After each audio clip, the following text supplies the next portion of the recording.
The following is a proud production presented by the Middle Georgia Sports Network.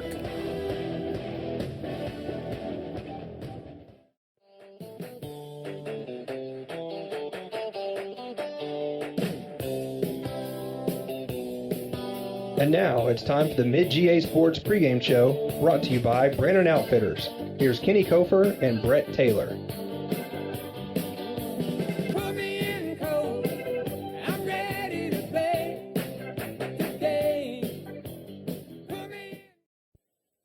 Good evening, everybody, and welcome to the Middle Georgia Sports Network Game of the Week here on the midgasports.net.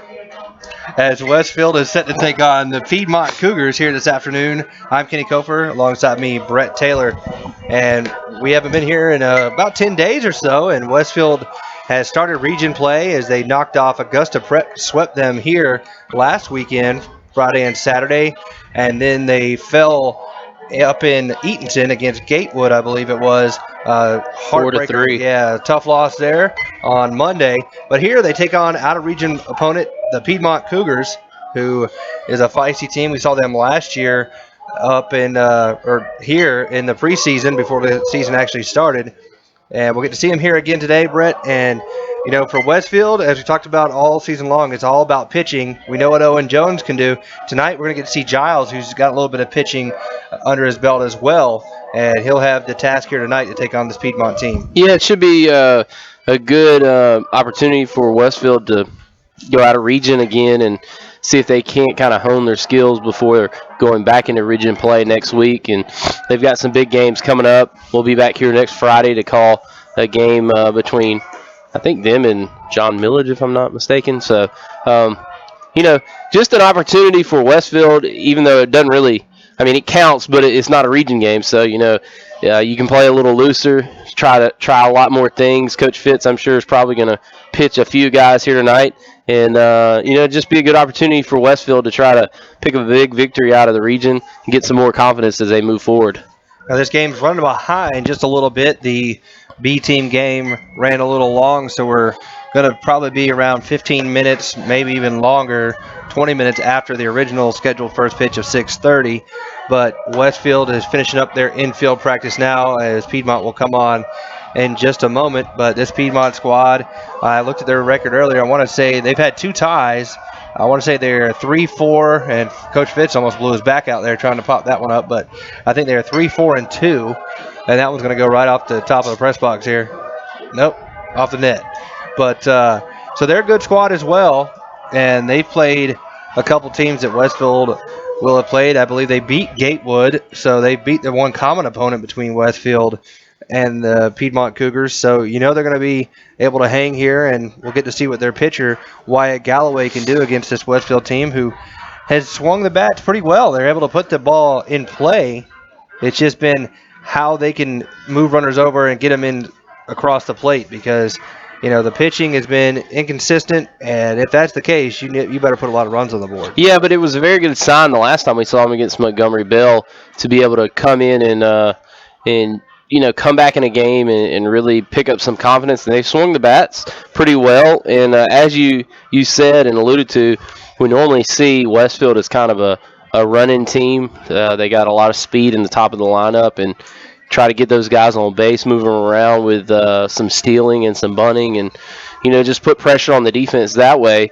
And Westfield's really going to have to start swinging the bat, so I think they need to try to get those big hits in clutch situations. I mean, that seems like a common sense statement, but it's really kind of been the one thing offensively that's plagued Westfield, the fact that they haven't been able to get those consistent hits when they've needed them. They've been able to load the bases at times against Southland a few weeks ago, against Deerfield.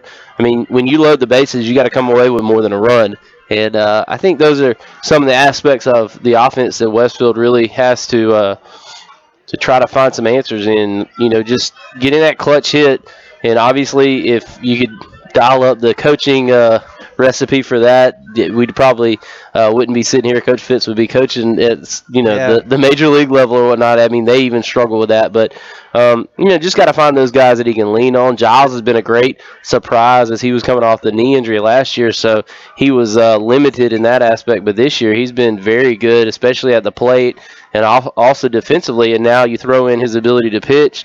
Owen Jones, what can you say about that youngster? I mean, other than the last outing that he had against Gatewood, he's been pretty sharp and just been a steadying arm in that bullpen down there. And then the youngster, I can't remember his name. I think it's last week he pitched, and it was Hunter Teston. He went 6 innings and only gave up like 3 or 4 hits I saw on Corvus Game Changer app, and that's huge. And Westfield out-hit Gatewood, and just they gave up 4 runs in the first inning, didn't give up anything the rest of the game, but they could only muster 3 runs out of their 9 hits. So that's again what we're talking about, trying to get Westfield to or some of those hitters, some of those guys that can step up in the clutch and swing the bat and score some runs for Westfield as they have runners on base.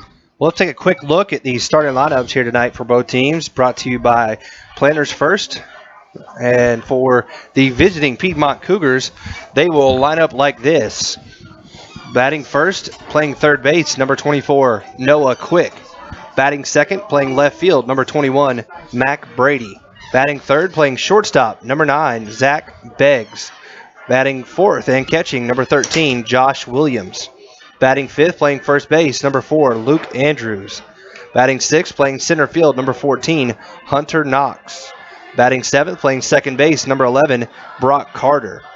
Batting eighth, playing right field, number 12, Michael Davis. And batting ninth and pitching, number 8, Wyatt Galloway. So that is the lineup for the visiting Piedmont Cougars and their head coach, Daniel, let's see, hang on one second. I had it on my phone. Daniel Funt out of Monticello, Georgia. And for the homestanding Westfield Hornets, they will line up like this. Leading off, playing shortstop, number 5, Cole Brannon. Batting second, playing center field, number 6, Austin Burnett. Batting third and catching, number 10, Ryan Fitzpatrick. Batting cleanup and pitching, number 15, Giles Amos. Batting fifth, playing third base, number 22, Austin Burnett. That is Aiden Murphy. I wrote that twice. Freudian slip on that one. Batting sixth and playing second base, number 9, Brian Bledsoe. Batting seventh and playing right field, number 1, Tanner Westbrook. Batting eighth and playing left field, number 12, Ben Murphy. And batting ninth, playing first base, number 28, T. Adams. So that is the lineup for the Westfield Hornets and the Piedmont Cougars as well. And those lineups are brought to you by Planters First. And we are here in the Brandon Outfitters pregame show. We're going to go ahead and take a quick break and come back with more here as we're waiting for first pitch here at the Hornets Nest. You're listening to Westfield Baseball on the Middle Georgia Sports Network. I'm NASCAR driver David Reagan. Our new dealership is now open. We're just off I-75 across from the fairgrounds. Everything's new, from the all-new Mustang to the brand-new Ford F-150. What will never change are the straightforward deals and our no-hassle negotiators. Visit us on the web or stop by David Reagan Ford just off I-75 at exit 134 in Perry. David Reagan Ford, we're the guys in the white hats. Hey, Pete, check this out. Come here, little doggy. Sit. Oh. Sit. You train your little doggy? Yeah, but he's not doing any of his stuff. Shake. Oh, maybe he's grumpy, you know? I mean, it is lunchtime, so. Oh, right, it's lunchtime. It's lunchtime, yeah. Must be it. Little doggy. It's okay. Does it taste good, though? A little dog with a big bite. Little doggies, starting at $1.29. And save room for a molten cake sundae. This is how you Sonic. Once installed, you can't stop it from spreading. Introducing Kudzu from ComSouth, entertainment, media, and communications throughout the entire home from room to room. The ComSouth Kudzu whole home DVR allows you to connect up to 5 TVs, and with the high-speed media gateway, digital cable, HD TV, high-speed internet, and telephone services will spread throughout your house like Kudzu 2. Stop by and learn more at any ComSouth location in Cochran, Hawkinsville, Perry, and Fort Valley, or go to comsouth.net. Well, the news is out. Brandon Outfitters has taken Central Georgia by storm as one of the Mid-State's premier outfitters. Located just off I-75 in Perry, Georgia, Brandon has all of the latest gear for any hunting season or just for a nice night out on the town. They still have all of your favorite brands such as Southern Tide, Mountain Khakis, Southern Marsh, Patagonia, Costa, Orvis, and as always, a huge selection of firearms. Brandon also now features new brands such as Sims, Ray-Ban, Kavu, Chaco, Yeti, and much more. Come check them out at 106 Fairview Drive in Perry. They're sure to make your visit one to remember. And now, back to the diamond for more baseball action on midgasports.net. Welcome back to the Brandon Outfitters pregame show here on the Middle Georgia Sports Network. Kenny Kofer and Brett Taylor live from the Hornets' Nest as Westfield is almost set to take on the Piedmont Cougars here, as we are going to be about 20 minutes right now after the scheduled first pitch as the B team game ran behind, and here we are still waiting while we do the drills beforehand. But Westfield looking to get back in the win column. They had swept Augusta Prep here. They went on the road, as you said, on Monday and lost to Gatewood. So they're 2-1 in the region, 4-6 overall. And they're going to take on Piedmont here this afternoon, who's a pretty good team in their own right. They're right at 500 themselves, had a couple ties. But not a bad day to play baseball. Sun out plenty, and it is windy, though, and a little cool. So I guess the rain brought a cold front a little bit behind it. Right now it's probably around 60, I'd say, but with strong winds. So I wonder how much of an effect that might have on fly balls, because it kind of looks like it's blowing from right to left, maybe even blowing out to left. So some of these big right-handed hitters, they get a hold of one, get underneath it, it could carry out of here. Yeah, so I was wrong. We actually are going up to Windsor to call that game next Friday night at April 3rd, and that starts at 5 o'clock. So that'd be a quick one for us. And then Westfield goes down to Albany the next day on Saturday at 1 o'clock to play Deerfield-Windsor. And then the 7th of April is the one I was thinking of, when Westfield hosts John Millage, 4:30 game on the 7th of April. And then Westfield goes out of region again after 2 games against John Millage, goes to Valwood. Then they go back into region. They're away up in Augusta to play Westminster up there. So kind of peppering in some non-region games with some region games. And right now Westfield is 2-1 in the region. And I'm not sure where everybody else sits, but that's got to be pretty good, you would think. Yeah, I mean, Westfield, they've had a little trouble here in the early starts of the season, but as we talked about, you don't have spring training or a preseason schedule, but you use those out-of-region games as that type of feel. So, once you get into region, that's when you need to be playing your best ball. And 2-1, that's a pretty good start, sweeping Augusta Prep and tough loss to Gatewood. But a good start nonetheless, and they need to get back in the swing of things here against Piedmont and get ready for Windsor next week. And then they play, John Millage and really get into the meat of that schedule from the region thereafter. But we're here again, just waiting between the B team game and the varsity game to start. But in the meantime, professional baseball, I believe, is just 2 weeks away from Monday. Is that right? No, a week from Monday. 14 days from today for the Braves, I think. Okay. Home opener, yeah. But and then they start next normally on the first day of Masters practice round, April 6th. Yep, they'll be playing, I think, in Miami. Yeah, and that'll be a squad to watch out for this year, because they got a lot of talent, a lot of pitching. Yeah, a lot of pitching, and they got some studs in that outfield. I mean, of course, Stanton, and you throw in Yelich, who just signed a long-term deal with them as well, and then Ozuna. And, I mean, they got guys all over the field, and, they're finally putting it together. Braves have been playing pretty good lately in spring training. They beat Boston today in I think a rain-shortened game. It was 4-2. And I believe that, was it Chris Johnson had a big shot today? Or I think it was Kelly Johnson. Was it Kelly Johnson? Yeah, Chris Johnson had one yesterday. I know Eric Young Jr. has been swinging the bat well for the Braves, so hopefully that carries over into the start of the regular season for them. Yeah, I'm actually excited about the Braves this year compared to years past. I mean, obviously the expectations are low just because of the name recognition on the team. You don't really have anybody that stands out. I mean, you obviously got Freddie Freeman and Andrelton Simmons, but I like the fact that we're going to have a true center fielder. I know he's a transplanted second baseman, but Eric Young has got to be better than B.J. Upton. I mean, Melvin. Anybody's better than Melvin Upton. So having him, a true leadoff hitter who can steal bases, and then you throw in the Peterson kid who's going to play second. And from what I've heard, he's a left-handed Brado, basically. I mean, he's the type of guy who just plays dirty, always getting, doing the things you got to do. It's weird to have a left-handed second baseman. Yeah. Well, I mean, he doesn't throw lefty. Yeah, obviously. Max Kofer does when he plays second base for my T-ball team. I'm just saying that'd be weird. Left-handed hitting. But you got, Chase Utley's a left-handed hitting second base. How you gonna turn the double play? Hitting. I know. I'm just saying. Brett's missing the keyword. Hitting. It's weird to have a guy who hits left-handed but throws righty. I don't know. Really? It's just odd to me. Freddie Freeman. Yeah, I can name all day. I know, but it's just odd because I don't know. It's just weird to me. I just squashed your idea. No, but think about how weird that can be. No way, man. That's odd. My son's, he throws left, bats right. So how about that? Well, anyway, we're meeting here at home plate as they're working out the ground rules and everything else, and we're gonna probably pause for the prayer as well as the national anthem in just moments here. As it looks like somebody might have thrown in the way of our camera over there. Yep, throwing a jacket over it or something. Yep. So let's pause for the moment of silence. We'll go ahead and take a quick break and be back with you. You listen to Westfield Baseball on the Middle Georgia Sports Network.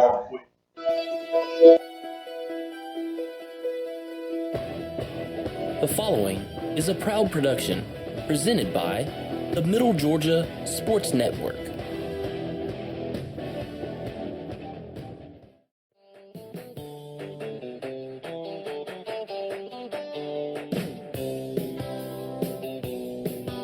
And now it's time for the Mid-GA Sports pregame show, brought to you by Brandon Outfitters. Here's Kenny Kofer and Brett Taylor. I'm NASCAR driver David Reagan. Our new dealership is now open. We're just off I-75 across from the fairgrounds. Everything's new, from the all-new Mustang to the brand-new Ford F-150. What will never change are the straightforward deals and our no-hassle negotiators. Visit us on the web or stop by David Reagan Ford just off I-75 at exit 134 in Perry. David Reagan Ford, we're the guys in the white hats. Hey, Pete, check this out. Come here, little doggy. Sit. Oh, Sit. you train your little doggy? Yeah, but he's not doing any of his stuff. Shake. Oh, maybe he's grumpy, I mean, it is lunchtime, so. Oh, right, it's lunchtime. It's lunchtime, yeah. Must be it. Little doggy. It's okay. Does it taste good, though? A little dog with a big bite. Little doggies, starting at $1.29. And save room for a molten cake sundae. This is how you Sonic. Once installed, you can't stop it from spreading. Introducing Kudzu from ComSouth, entertainment, media, and communications throughout the entire home from room to room. The ComSouth Kudzu whole home DVR allows you to connect up to 5 TVs, and with the high-speed media gateway, digital cable, HD TV, high-speed internet, and telephone services will spread throughout your house like Kudzu 2. Stop by and learn more at any ComSouth location in Cochran, Hawkinsville, Perry, and Fort Valley, or go to comsouth.net. Well, the news is out. Brandon Outfitters has taken Central Georgia by storm as one of the Mid-State's premier outfitters. Located just off I-75 in Perry, Georgia, Brandon has all of the latest gear for any hunting season or just for a nice night out on the town. They still have all of your favorite brands such as Southern Tide, Mountain Khakis, Southern Marsh, Patagonia, Costa, Orvis, and as always, a huge selection of firearms. Brandon also now features new brands such as Sims, Ray-Ban, Kavu, Chaco, Yeti, and much more. Come check them out at 106 Fairview Drive in Perry. They're sure to make your visit one to remember. I'm NASCAR driver David Reagan. Our new dealership is now open. We're just off I-75 across from the fairgrounds. Everything's new from the all-new Mustang to the brand-new Ford F-150. What will never change are the straightforward deals and our no-hassle negotiating. Visit us on the web or stop by David Reagan Ford just off I-75 at exit 134 in Perry. David Reagan Ford, we're the guys in the white hats. Hey, Pete, check this out. Come here, little doggy. Sit. Oh, Sit. you train your little doggy? Yeah, but he's not doing any of his stuff. Shake. Oh, maybe he's grumpy, you know? I mean, it is lunchtime, so. Oh, right, it's lunchtime. It's lunchtime, yeah. Must be it. Little doggy. It's okay. Does it taste good, though?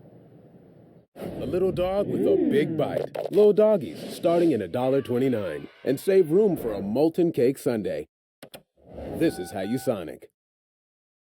Once installed, you can't stop it from spreading. Introducing Kudzu from ComSouth, entertainment, media, and communications throughout the entire home from room to room. The ComSouth Kudzu whole home DVR allows you to connect up to 5 TVs, and with the high-speed media gateway, digital cable, HD TV, high-speed internet, and telephone services will spread throughout your house like Kudzu 2. Stop by and learn more at any ComSouth location in Cochran, Hawkinsville, Perry, and Fort Valley, or go to comsouth.net.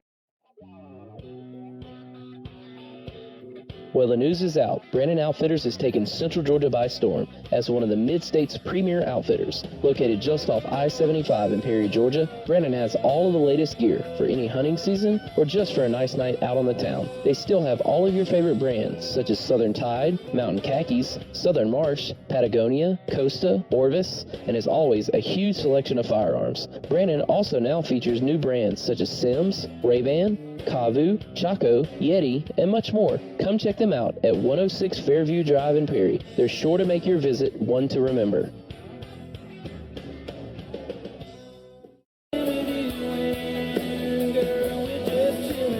And now, back to the diamond for more baseball action on midgasports.net. And welcome back to the Hornets Nest here on the Middle Georgia Sports Network. Kenny Kofer, Brett Taylor on the call as Westfield. We're almost set for baseball. They're going to take on the Piedmont Cougars here this afternoon. And on the mound for Westfield is number 15, Giles Amos, getting a start here this afternoon with the yellow undershirt going on there. Kind of got an Oregon look to it. As give a little look over there to the we got some guys over there near our side camera. Some former football players, I think, are messing with us a little bit. So that's the view we're getting because they're over there messing with it. Nonetheless, we're almost set for baseball and leading it off for the Piedmont Cougars will be number 24, Noah Quick. For Westfield, around the infield, you got Murphy at third, Brandon at short, Bledsoe at second, Adams at first, Fitzpatrick behind the plate, and Giles Amos on the mound. And going from left to right for Westfield, Ben Murphy out in left field, Austin Burnett in center, and Tanner Westbrook out in right field. So we're finally about to get underway. 30 minutes past the scheduled first pitch of 6:30. 7 o'clock will be the first pitch as Giles goes into the line and fires. There's a good strike. Okay, we're going to have a fun time with this umpire today. He is almost like, what's that guy, Tom McClellan, in the major leagues? It takes about 30 seconds for him to make a strike call. And that one's high, so 1-1 now from the junior right-hander Giles Amos.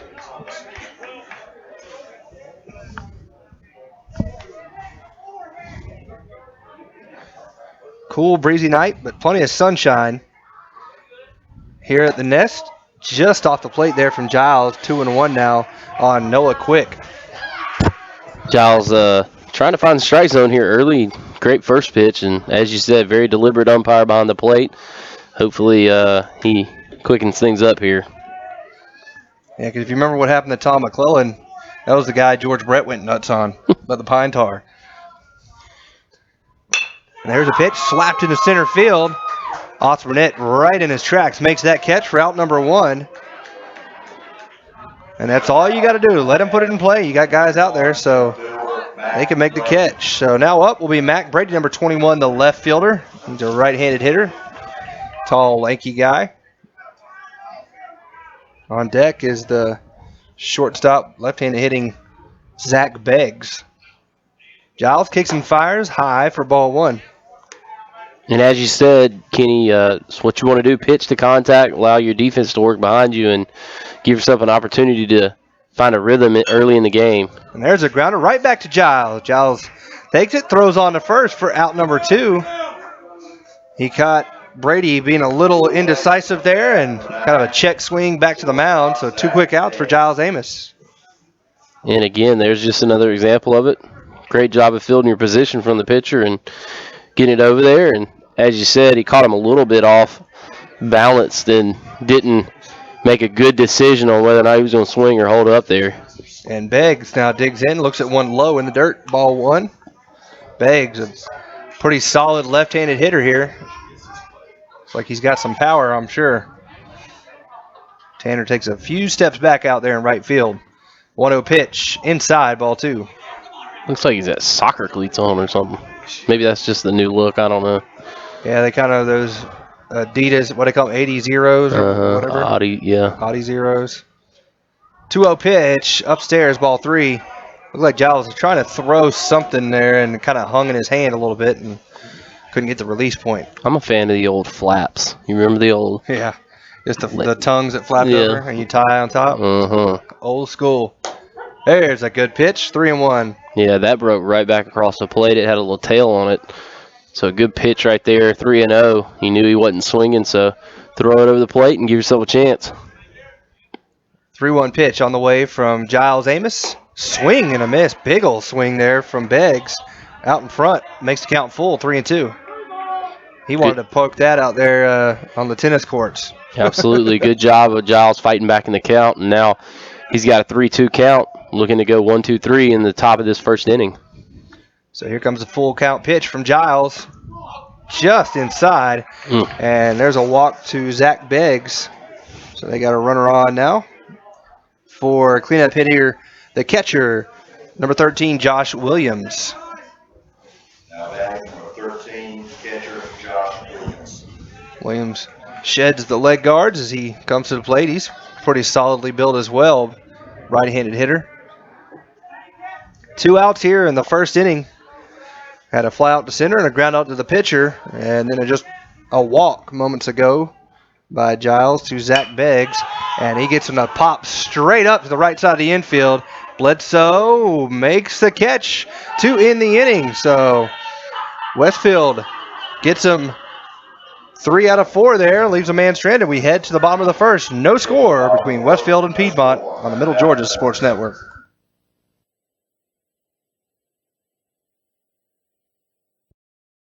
Hey, Pete, check this out. Come here, little doggy. Sit. Oh, Sit. you train your little doggy? Yeah, but he's not doing any of his stuff. Shake. Oh, maybe he's grumpy, you know? I mean, it is lunchtime, so. Oh, right, it's lunchtime. It's lunchtime, yeah. Must be it. Little doggy. It's okay. Does it taste good, though? A little dog with a big bite. Little doggies, starting at $1.29. And save room for a molten cake sundae. This is how you Sonic.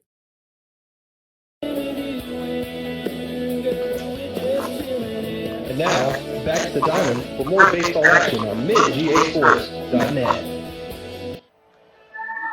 And welcome back here to the Hornets Nest on the Middle Georgia Sports Network. Kenny Kofer, Brett Taylor. Here is Westfield. Will come to bat here in the bottom of the first. No runs allowed in the top half by pitcher Giles Amos. And Westfield will line up like this.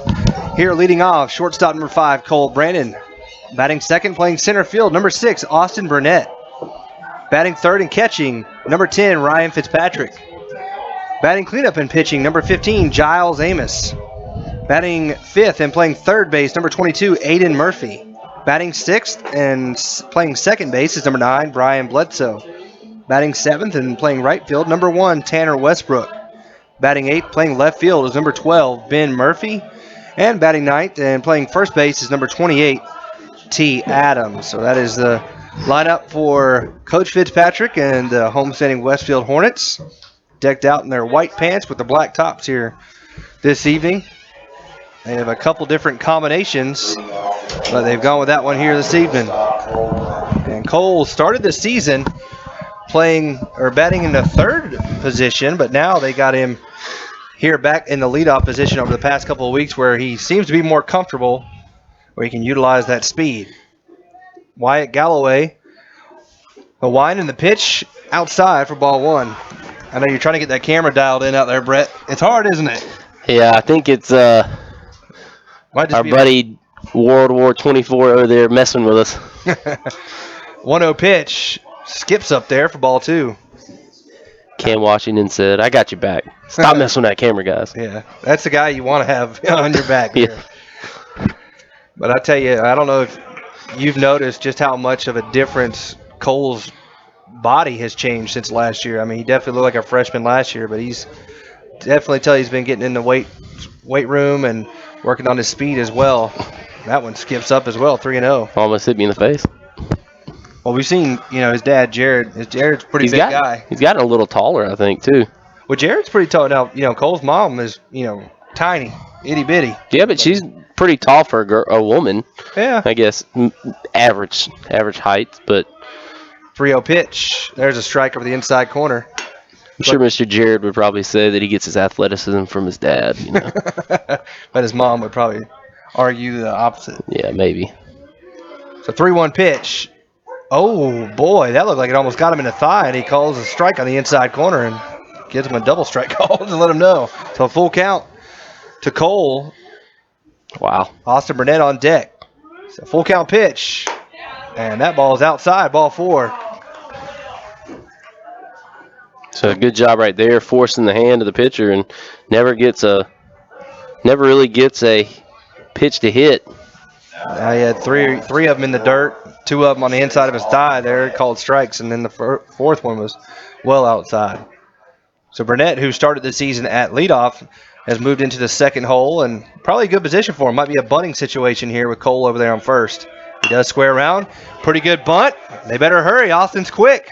They get him by a step, but he does his job when he moves Cole Brandon along on the sack bunt. Yeah, just an excellent job of knowing where to go with it, and don't even give the pitcher an opportunity to make a play towards second. And as you said, if he would have taken a few more seconds with that, Austin be standing on first as well with a chance for Ryan to move 2 runners over. But nonetheless, Ryan's got a runner in scoring position, an opportunity to take the early lead for the Hornets. And this guy here has got to be their catalyst. I mean, he struggled a little bit early. If he gets going, this team is a totally different baseball team. We know the talent that Ryan has, but he's had a little bit of a hole in that swing here early. Hopefully he can get it dialed in and get it figured out as they start region play, getting into that schedule. 1-0 after that ball. And Ryan smacks one straight up in the left center field. And it's going to be a battle out there with the sun. And they drop it out there in left center field. And Ryan's going to advance to second on the E7. And Cole Brandon will move down to third. So 2 runners in scoring position for Giles Amos. Yeah, just not It's hard. Not a great way to try to make a catch out there. You're fighting the sun. I don't think they've got sunglasses on out there. And that ball was skied so high, it hung up there for 5-6 seconds. And, just not a good mix of circumstances there to try to catch that fly ball. And now Westfield has runners at second and third, and Giles Amos comes to the plate with an opportunity to help himself out here. Yeah, he's got a big chance here. And, yeah, I mean, if you're on the left side of the field early in a baseball game here at Westfield, the way the field's oriented, you're going to be battling the sun for sure. Giles fouls that one off for strike one. So 0-1 now. 1 out here in the bottom half of the first inning. No score between Westfield and Piedmont, but Westfield's threatening here with runners on second and third, and their cleanup hitter Giles Amos at the plate. Aiden Murphy is on deck as Galloway goes from the windup. And curveball is outside. Good stop that time by the catcher to keep that runner at bay, Cole Brandon. Yeah, that ball was almost completely out of the left-handed batter's box over here. Yeah, good job. Josh Williams did a great job. Did just like you're taught. Moved your body in front. That's outside there. It's a 2-1 now on Giles. Right here, you got to make it be, it's got to be the perfect pitch for Giles, I think.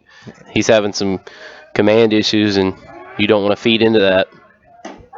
Ooh. Man, that looked about 6 inches outside, but he seemed to like that side of the plate. So that's something that Giles, as the pitcher, can look at it now and say, all right, well, give that to me.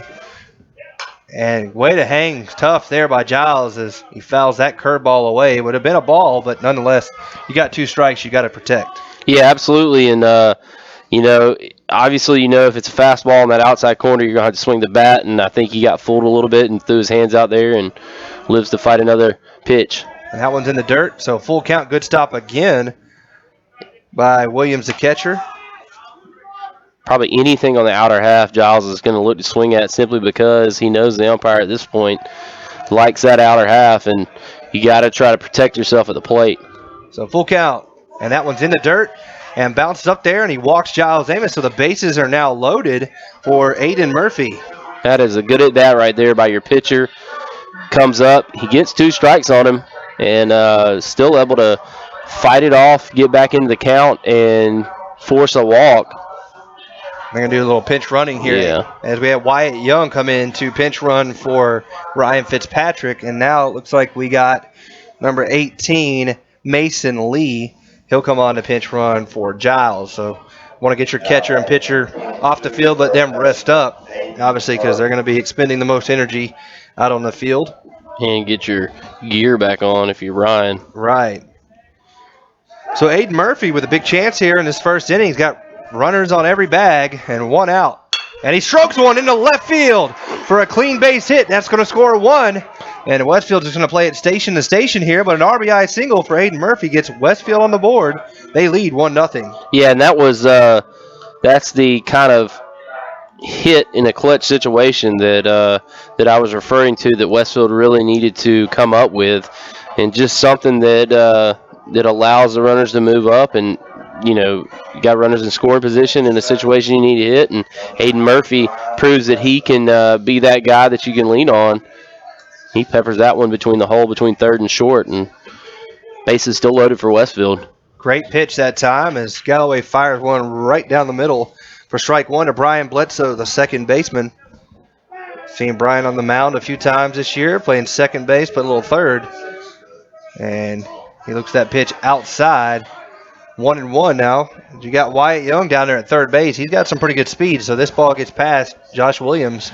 Could be a play at the plate. Absolutely.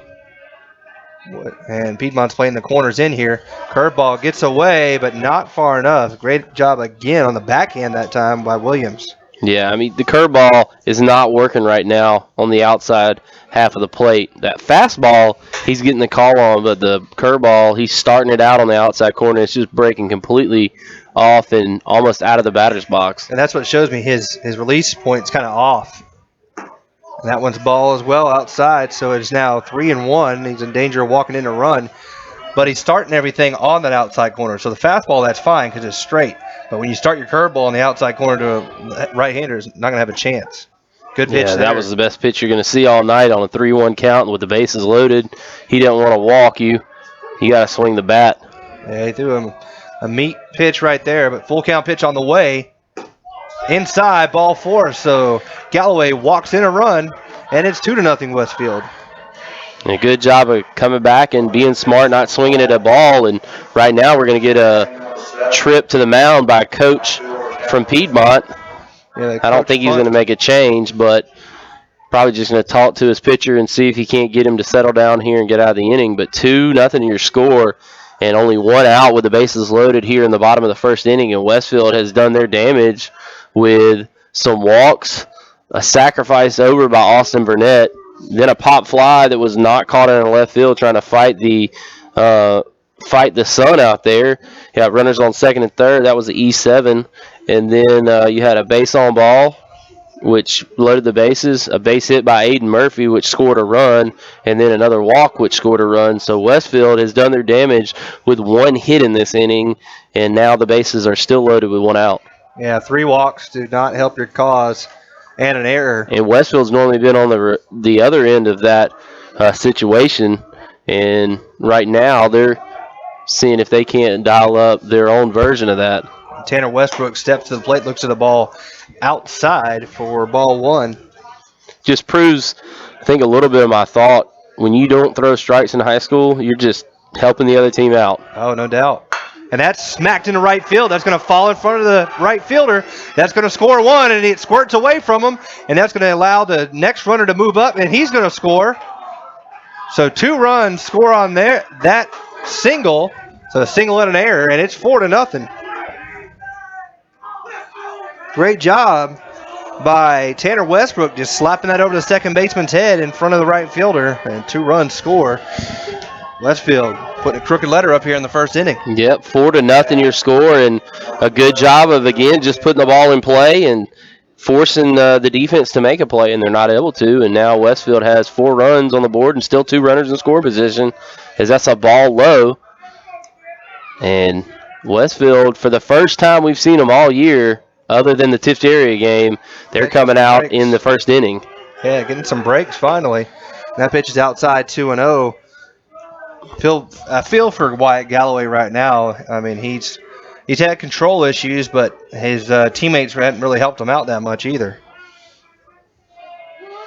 2-0 pitch. Smacked out in the left field for a clean base hit. That should score 2, as Tanner's got wheels, and he's going to come around to score. 2 RBI single for Brian Bledsoe, and it's 6-0.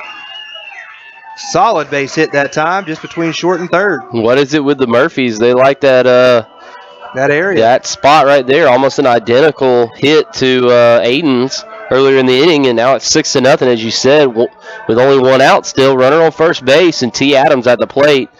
And Westfield has an opportunity to bat around here, barring no double play. And you got Cole Brandon coming back up on deck. Yeah, this is the 9th batter of the inning for Westfield. So Adams, the young freshman, steps in, left-hander. Got a runner down there at first in Murphy. And Adams looks at a pitch high and outside for ball 1.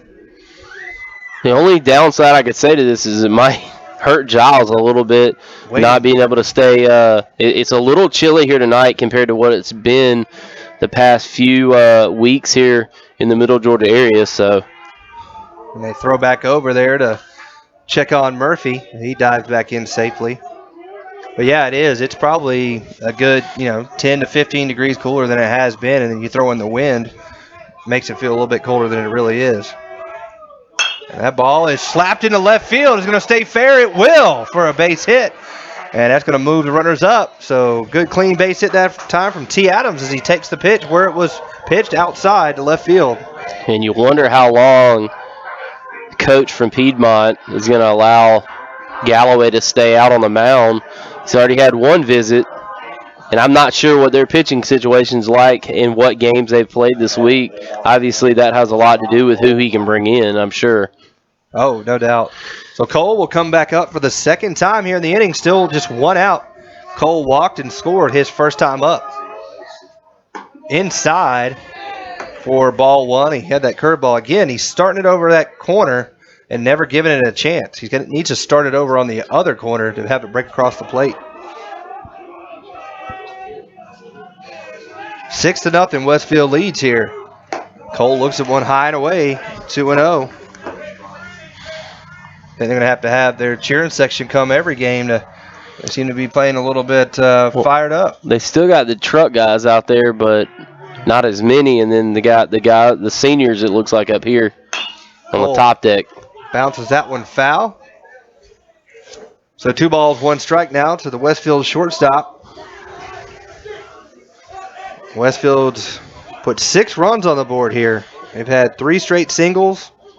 4 out of the last 5 have been singles. They have 3 walks. And Piedmont has committed 2 errors. Only out was a sacrifice bunt, so Westfield gave them their only out. And he strokes one to right field. And it looks like he got a beat on that one. And coming back, he's not going to tag up. That one kind of died. At first, it looked like he got a hold of it, but that wind's blowing in. I think the wind blows in from right to left here at the Hornets Nest diamond version of things, and that did not help. As you said, that was pretty much tattooed, and it just hung up. Yeah, so that's out number 2, and the runners don't advance here. So still runners at first and second for Austin Burnett. Austin had a sack bunt, I should say. And he swings through that pitch, strike 1. his first time up. So Westfield, this is the 11th batter of the inning. 6 runs in.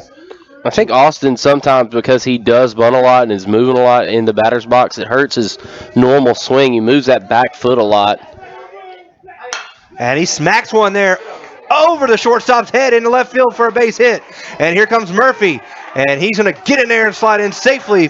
And now they're going to throw back in behind Austin, who advances down to second. So an RBI single from Austin Burnett, and runners advance down to second and third. What do I know? Nice base hit, and I'm up here talking about his swing, and he's popping it over the shortstop's head. So Westfield, again, we talked about this in the pregame, in the Brandon Outfitters pregame show, of the Hornets needing some clutch hitting in situations where runners are in scoring position, and that's exactly what they've gotten here tonight.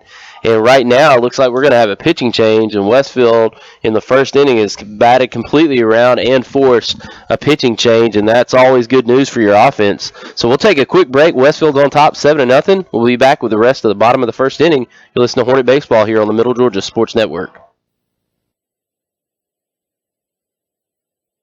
Once installed, you can't stop it from spreading. Introducing Kudzu from ComSouth, entertainment, media, and communications throughout the entire home from room to room. The ComSouth Kudzu whole home DVR allows you to connect up to 5 TVs, and with the high-speed media gateway, digital cable, HD TV, high-speed internet, and telephone services will spread throughout your house like Kudzu 2. Stop by and learn more at any ComSouth location in Cochran, Hawkinsville, Perry, and Fort Valley, or go to comsouth.net. And now, back to the diamond for more Westfield varsity baseball action on midgasports.net. Welcome back here to the Hornets' Nest as we have a pitching change. On the pitch for Piedmont will be number 1, Michael Edwards, left-hander, will come in to relieve Wyatt Galloway, who allowed, so far 7 runs. He's responsible for the runners out there on second and third. He's only responsible for 6, right? Error out in left field. Yeah, I think that's an unearned run. But he overall, 2/3 of an innings pitched. He faced 11 batters, 0 strikeouts, 3 walks, 5 hits. And like we said, so far 7 runs have scored.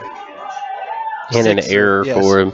6 of which were earned. You did have 2 errors in the inning. You had the one out left and the one out right on the fumbled exchange, but still that counts as an earned run because they were on because he was going to score. Yeah. Michael Edwards. So Ryan Fitzpatrick will be the batter to first face Michael Edwards, who's again looks like he doesn't have a ton of velocity, but at least from the pitches I saw during his warm-up, he's finding the strike zone. So for Piedmont's sake, they need that to continue. And I noticed what Westfield was doing there against Galloway. They were moving way, way up in the box. It looks like they're sticking with that plan here to take on Edwards, who skipped one up there for ball 1. Ryan reached on that error, that pop out to left field. Forget how different it is for a right-handed batter to see that lefty, though. Yeah, I never liked hitting against lefties. It's hard to see the ball for me. Yeah, and he smacks one into right center, and it's pretty deep. And going back, and one hop in the wall. That's going to score 2. And Ryan's going to pull in with a double and 2 RBIs. That one just carried out there. Yeah, he popped that one. The difference in Cole's hit and that one right there is that one seemed to not be affected at all by the wind, and it was actually a little higher. Cole's was more of a line drive, and it got held up, which you think is kind of counterintuitive, but Ryan really put a charge into that one. That's good to see because, as we said, Ryan's had a little trouble at the plate so far this year. So to see him come back around is a great sign for Westfield, and now they lead here 9-0, and that'll close the book on Galloway. 9 runs allowed, and he had 8 of those earned. Not the way you want to start for Coach Daniel Funt and the Piedmont Cougars, but the exact way you want to start for Westfield. Good looking hook right there. And there, okay. Whew, he took forever to make the call again, but that was a strike 1 to Giles. Giles walked and scored his first time up. Looks at that one high and outside. Wyatt Young is back in to pinch run for Ryan Fitzpatrick. Ryan hurrying over there, getting his gear back on. That's probably the second time he's done it this half inning. Yeah. So 1-1 pitch on the way. And Giles foul tips that one. He wanted that one. I love this umpire. He is the king of late reactions. Man, I'd hate to see him have to make a good thing he's not a basketball ref. So, trust me, he's already starting to react. 1 ball, 2 strikes. And Giles hangs tough there, fights off that inside pitch and fouls it back. That was awesome. Oh. Very deliberate though. Got to give him credit. He sells it. If you're gonna be late, you need to sell your call, and he sells it. That is a foul ball. 30 seconds ago. 1-2 pitch. Giles pulls his hands inside, grounds one out to short. Let's see if they can get him here. No, and it skips underneath the first baseman's glove, and Wyatt Young's going to come around to score. So E6 on the throw. And Giles reaches there, and another run scores for Westfield. Wow, 10-0 in the first inning. That's the third error of the inning, and Westfield is just adding insult to injury for the Piedmont Cougars, and coming on again is going to be to pitch run for Giles, number Mason 18, Lee. right? Yep, Mason Lee. So Aiden Murphy, who got the hit between third and short last time up, going to come back up to the plate with 2 outs and a runner on first base. Westfield already on top 10-0. And we're only in the bottom of the first. And he skies one straight up. I mean, it's going to be right over the second base bag. And he drops it. And now coming around to third is Mason Lee. Slides in there safe under the tag. He never quit running. There's another error. That is an E4. And you almost feel bad for Piedmont right now. They just can't catch a break. Yeah, they look so good in the pregame warming up. But I'm telling you, there looks to be, if you look at the cedar trees out there in left, in left center field, I mean, there's got to be some swirling going on, because that's 2 balls that they've had trouble with on that side of the field. So Westfield's had 2 straight guys reach on error, and now runners at the corner for Brian Bledsoe, who they throw behind, and Aiden Murphy made that close down there. Good throw from Williams to catch. He never got the glove on him, but it was close.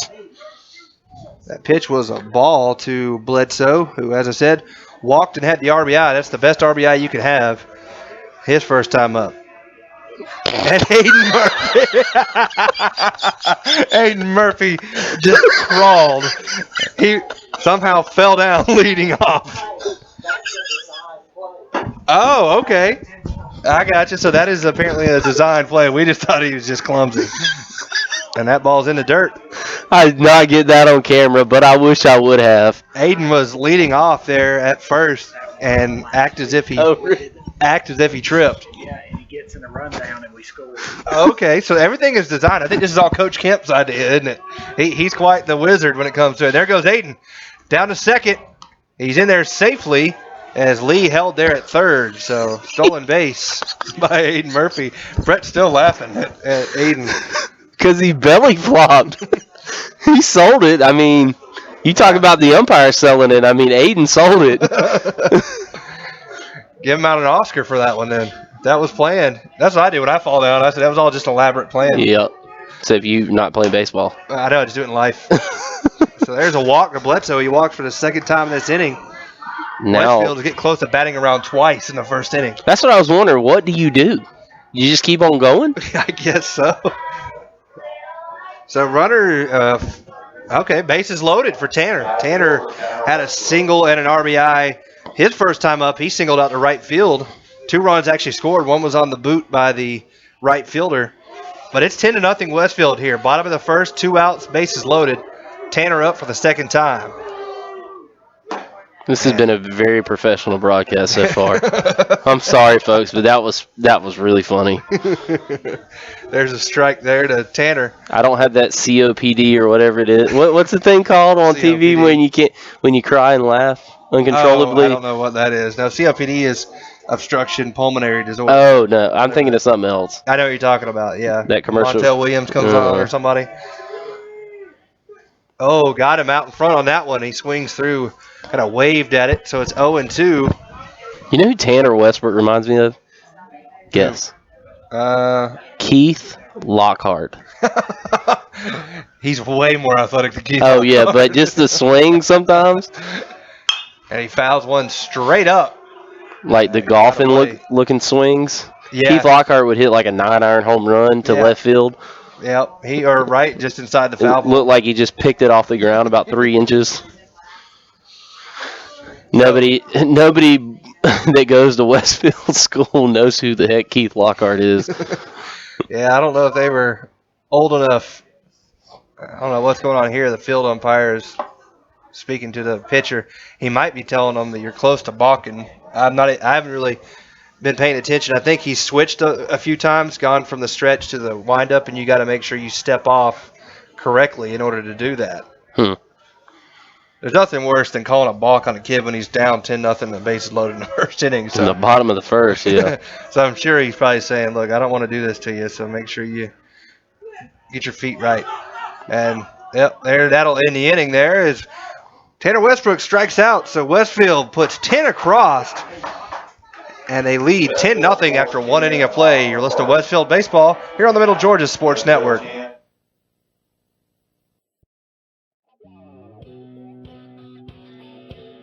Well, the news is out. Brandon Outfitters has taken Central Georgia by storm as one of the Mid-State's premier outfitters. Located just off I-75 in Perry, Georgia, Brandon has all of the latest gear for any hunting season or just for a nice night out on the town. They still have all of your favorite brands such as Southern Tide, Mountain Khakis, Southern Marsh, Patagonia, Costa, Orvis, and as always, a huge selection of firearms. Brandon also now features new brands such as Sims, Ray-Ban, Kavu, Chaco, Yeti, and much more. Come check them out at 106 Fairview Drive in Perry. They're sure to make your visit one to remember.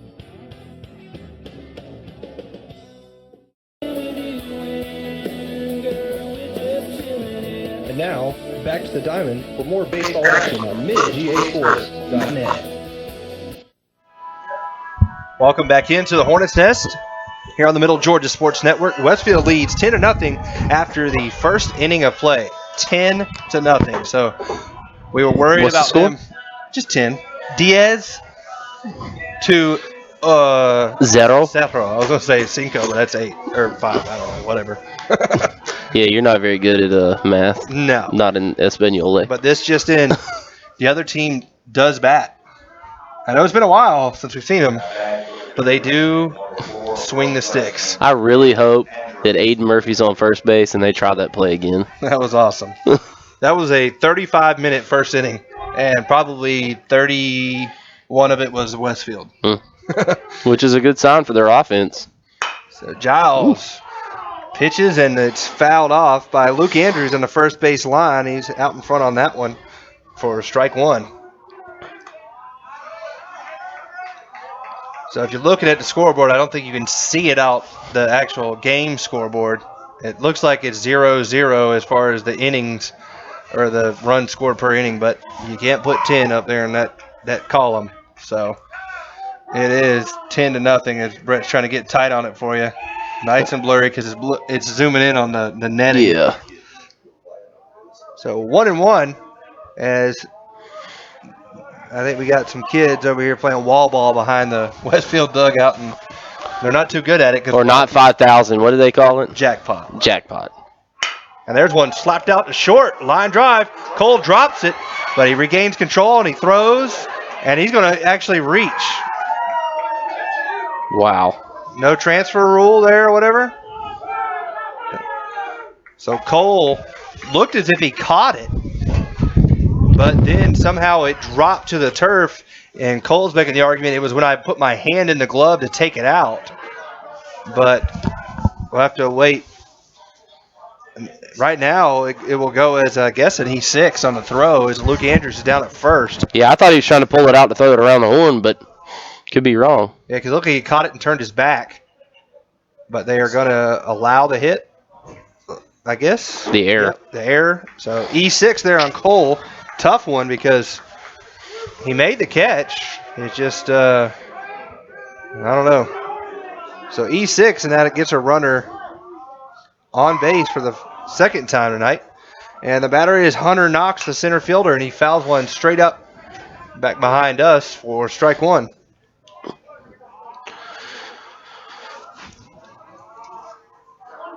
Runner on first base. 10-0 your score. Westfield here in the top of the second inning. And Giles sets and delivers. Curveball. Ryan's going to fake the throw down to first base, and Giles just cannot get that curveball to break into the zone. So 1-1 now to Knox. Trying to count up all the hits Westfield had there in that first inning. There's a strike. Pitch again. Giles has found his release point on that fastball. I think it's just going to be, can he mix in enough off speed to throw off the hitters here for Piedmont? Of course, 10-run lead gives you a lot of cushion. Ooh, high and tight there. And almost went around. Yeah, Knox trying to get out of the way. Almost did go around. So 2-2 now. To the Cougar center fielder. Over at first base is Luke Andrews. Look at those pine trees out in center. Just shaking. Oh, yeah. And there's one weakly dribbler. And Giles going to have to come up with himself, trying to throw on to first. And he's in there safely with an infield single. Just a well-placed hit. I mean, not much you can do about that. Kind of a swinging bunt. And now they get runners at first and second with nobody out. And Giles just needs to be able to tell himself, nothing you can do about that. No, I mean, he played it well. I mean, it's probably smart for him to take the play. It's just tough play. That pitch is outside, ball one. Well, not only that, just to tell yourself to keep pitching the same way you're doing. Obviously, you get dribblers like that. Eventually, it's going to just come right back to you. You're going to make the play. So 1-0 pitch on the way. That one's high, 2-0 now. To Brock Carter, the second baseman. Number 11, the seventh place hitter. That's the first hit allowed here by Giles. And that must have been upstairs, 3-0. Looked over the plate, just must not have been down enough. So 3-0. And there's a strike, 3-1. In the same spot. And now the sun's going down. The temperature's going down with it. And swing and a miss there. Makes the count full. Swing and a miss. He wanted that one. How are hitters laying all pitches this close? Harry Doyle.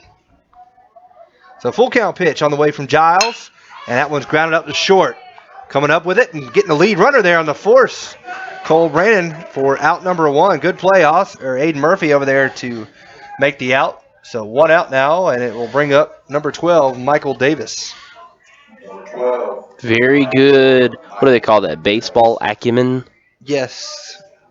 Good intellectual, heady play by Cole. He knew he had enough time to turn and flip that ball over to third and get the lead runner. So runners remain first and second here, and that is a strike. I think I might have seen this guy in Las Vegas. He does some of those human statue things. You know what I'm talking about, where they paint each other? They kind of hang out? No, I don't know that, but I'm thinking, did he have the was he one of those guys that held the big block pad up in front of you? Probably, yeah. Yeah, like in Naked Gun. Remember Frank Drebin? You don't remember that movie? I haven't seen that in years. Oh, my gosh. He had the big balloon protector thing, remember? And he would hoover the plate instead of actually brush it. Swing as he chases an upstairs pitch there. Looked like off speed that Giles having trouble breaking it off right now. But it's working because it's hard to get your hands above those pitches at your letters there. But they look so good when they're coming across. So 1-2 now, one out. Here in the top of the second, Westfield leads 10-0. And that one's outside, 2-2. On Davis, Wyatt Galloway, the starting pitcher, would be on deck, but he was replaced by Michael Edwards, who is now on deck. That one's fouled off out to the right side and out of play. So count will remain 2-2. I think officials would probably like to have those pads back so they can protect themselves better, but you can't throw it up and pull the chain when you got that pad. Well, plus, we obviously know a buddy of ours that's an umpire. He likes using it during the summer because it's not as hot. Well, that's a good point. That one's grounded out to shortstop. Might be two. Cole Over to Brian Bledsoe for one, and the ball gets past T. Adams at first, and that will allow a run to score. So they get one, but the run scores on the overthrow there. I don't know how that goes a lot of times because you can't assume the double play, but that's how the run scored. So I think, who knows? Yeah, I think it's an E on the throw, right? Yeah, E4. Number 1, the pitcher, Michael Edwards. You don't assume the double play, but it's definitely a throwing error that allowed the run to score. Right. So 1 on now with 2 outs for Michael Edwards. It's now 10-1. Westfield leading here in the top half of the second inning. 2 errors for Westfield here in this inning. Tough errors, too, because they weren't really that bad. That pitch is high, 2-0 now to Michael Edwards, the pitcher, who came on in relief. Yeah, that's a good point. If he gets the transfer rule called, Westfield's out of the inning with no runs at all. Yeah. After that, force at second. There's a pitch just where the ump likes it, right over that outside corner. 2-1. Just where the ump likes it, not over the plate. Yeah. But hey, well, they always say if you're going to be wrong, be consistently wrong, so I can know where I'm going to miss. Yeah, I had a conversation with somebody about that this week. About really that's all you want as a coach or a player. You want to know where those, those pet peeves or likes for an official are, so that if they're consistent, you can play for that. Ground ball to third. Good smother of it there by Aiden Murphy. Short hop, and it goes off the glove of T. Adams. That's going to allow the runner to try to get over to third. Smart idea by just eating it over there. So another error, E5 this time on Aiden Murphy, and now they got runners at the corner. And you've given them 5 outs now. Yeah, not the most smooth of innings here fielding-wise for Westfield, as now they got runners on the corners, and the top of the order coming up, Noah Quick, who flied out to center field to start the ball game.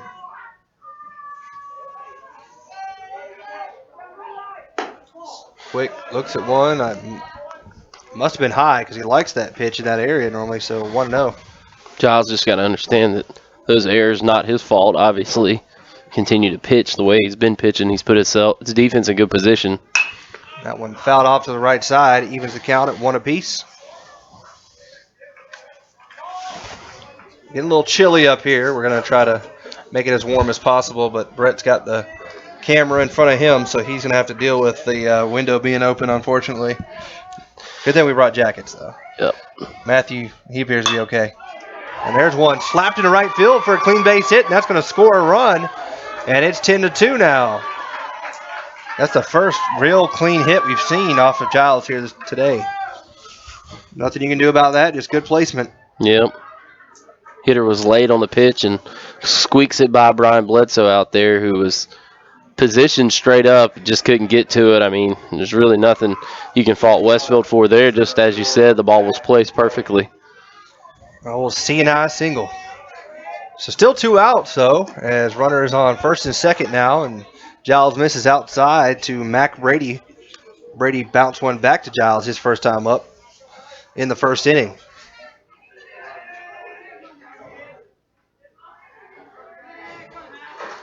One 1-0 pitch. High and away, 2-0. 7:45 here Eastern time, and we're in the top half of the second.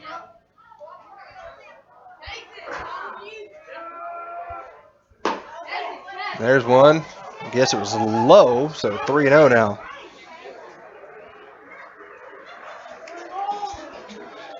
This inning started with a E6, an infield single, a force out, another error, and there's a strike. So 3-1 now. So we had a E6, infield single, force, error, and a single.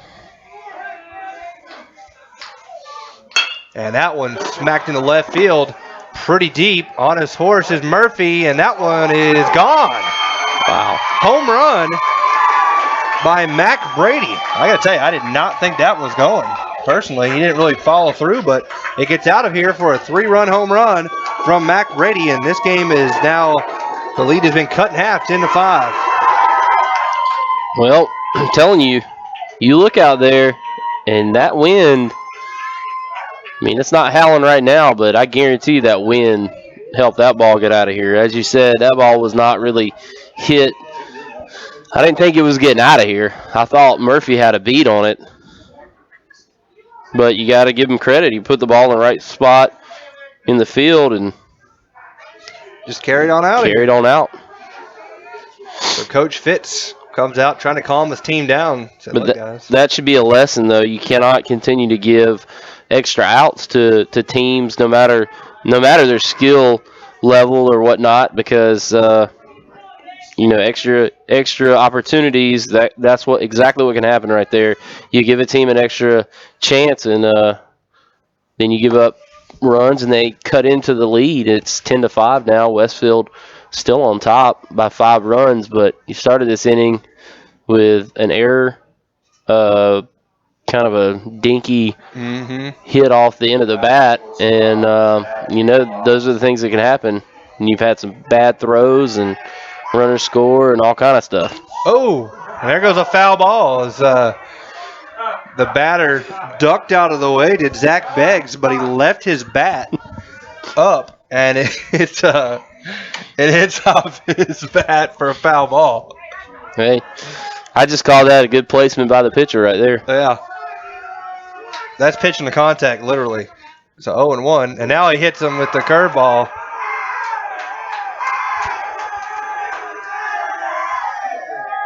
I think he's going to pull Giles. I don't know what's going on here. Obviously was not intentional. You don't try to hit somebody with a curveball. So that'll do it for Giles. As Brian Bledsoe, or is it Aiden Murphy? It looks like it'll be Aiden Murphy coming on to relieve Giles, who will go out to right field. It's going to be Giles going to right, Tanner coming to second, Bledsoe going to third, and Murphy coming in to pitch. So we'll take a quick break and be back with more action right after this. Westfield leads 10-5 here in the top of the second. You're listening to Westfield Baseball on the Middle Georgia Sports Network.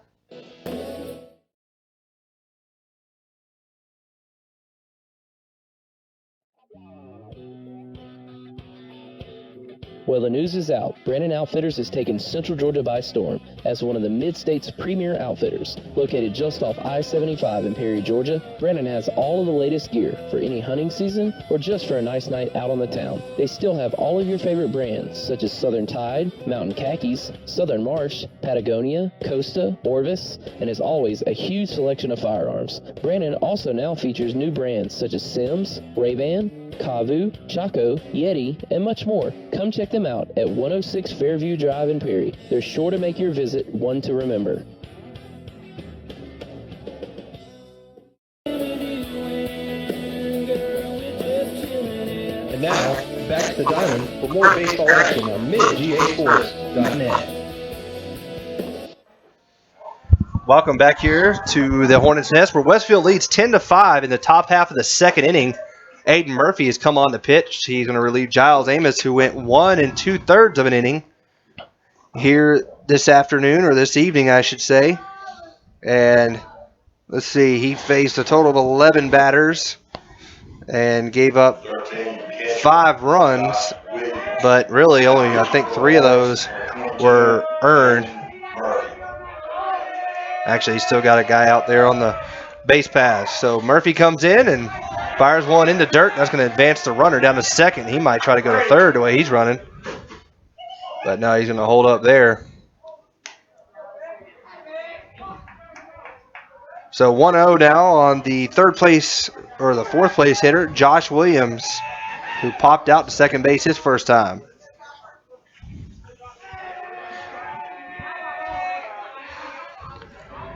A 3-run home run by Mac Brady has been the big blow here in this second inning. Cut the Westfield lead in half as they try the pickoff there on Beggs, and he dives back in safely. But it's really just been poor defense at times for Westfield in this half inning that's allowed the inning to continue, and it really pushed Giles out of the game. Aiden needs to just come in and try to steady the ship. And there's a big swing and a miss. He was way out in front. So 1-1 now. As they are close to batting around. This is the 9th batter in the inning for Piedmont.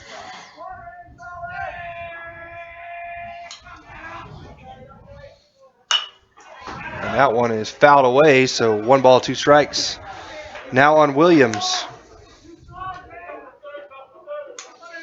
Giles only allowed 3 hits. He did have 1 and only 1 walk. So not a bad, he just got the raw end on some unfortunate and a big slow curve. Gets him swinging to end the inning. That was the old Cephas pitch or whatever they call it, the soap bubble. So that'll wrap it up here in the top half of the second. Westfield leads 10-5. You listen to Westfield Baseball on the Middle Georgia Sports Network.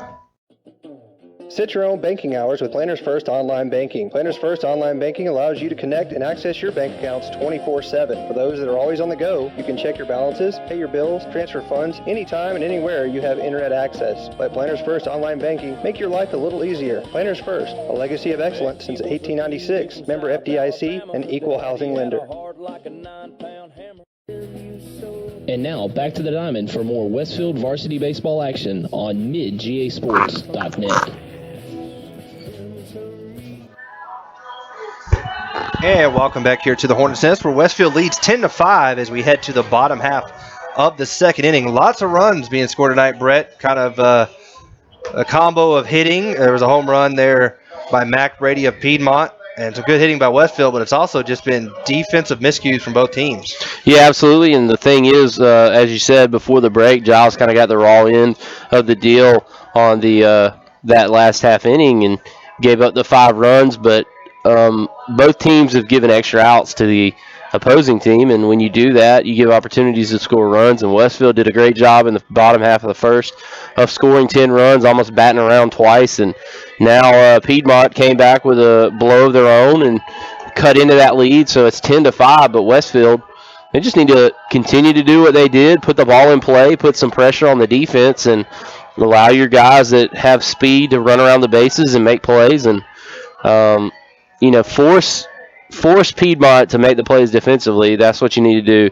Put the ball in play and put the pressure on the defense. And with that swirling wind out there right now, I think it's anybody's guess as to what's going to happen when the ball gets in the air. So, anytime you're playing high school baseball, if you can pitch strikes and put the ball in play offensively, you've got a good shot of winning. Because I tell you what, a lot of times high school hitters will try to do too much. They'll get themselves out. And then conversely, a lot of times you put the ball in play, put pressure on defense, you'll make errors. So Ben Murphy will lead things off for Westfield.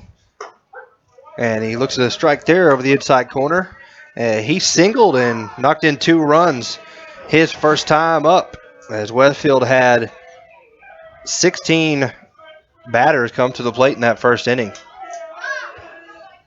And he fouls this one off. And he's in the hole 0-2 as Michael Edwards came with a little change of pace there on that pitch. Some score updates in the tournament. Gonzaga on top 27-16 with 4:28 to go in the first. And there's a swing and a miss for strike 3. And who is that they're playing? Playing UCLA. Okay. Traditional powerhouse, but they came in as an 11 seed. And the winner of that game will face the winner of Utah and Duke, who plays later on in that Houston regional. Let's go Duke. And Louisville's on top of North Carolina State early 12-10. And T. Adams takes the same approach and fouls this one, though, down the left field line. He singled back in the first inning on a very similar hit as it dropped inside the left field line. That time fouled, though, and he's down the count 0-1. Still a good approach. Try to pop that ball, put it in the furthest spot away from first base. That one low and in the dirt, evens count at 1 apiece.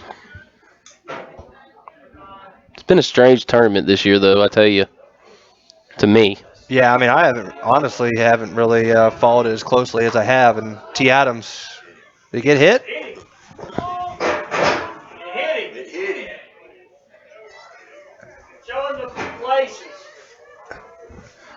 So there's a discussion here on whether it hit Adams. Adams went down to the ground. I don't know how it didn't hit him, honestly. The plate umpire is saying that it was just a ball. So what are they saying here? Okay, it is a hit by pitch. So Adams will trot on down to first for Cole Brannon. I mean, it made a sound. It's either got to be it hit a bat or it hit him. I mean, I don't know. Well, it was an odd situation. He went down, though, and it's hard to tell.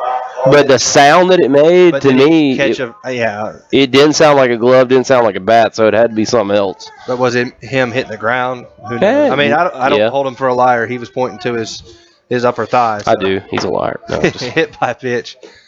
Cole to the plate and a throw back behind Adams. He's back in there safely. Cole kind of had a half bunt attempt there. The third baseman's playing in with that thought that Cole might try to bunt him over, but with a 5-run lead, who knows?